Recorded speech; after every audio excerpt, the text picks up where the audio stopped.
alam mo, kapag bumalik ako sa mga laalang pagkabata ko sa probinsya, parang kahapon lang ang lahat. Yung simpleng buhay, yung bang mga bagay dati, Madi, na hindi mo pinapansin pero ngayon, namimiss mo na. Madi, tuwing umaga, gigising ka sa tilaok ng manok at hindi sa alarm clock. Tapos paglabas pa ng bahay mo ay mararamdaman mo agad ang labig ng simoy ng hangin at amoy na amoy mo ang halimuyak ng mga bulaklak at damo na basa dahil sa hamog. Yung tipong hindi mo na kailangan magmadali.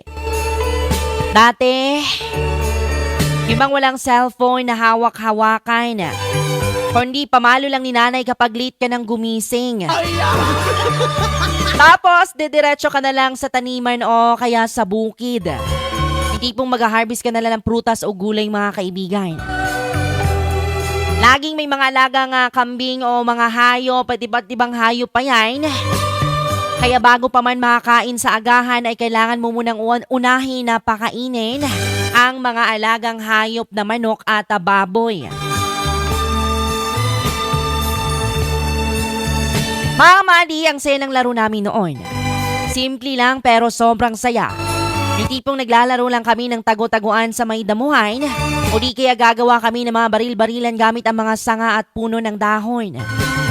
Di na kailangan ng gadgets noon, mga kaibigan, kasi sapat na ang kalikasan para mag-enjoy ka.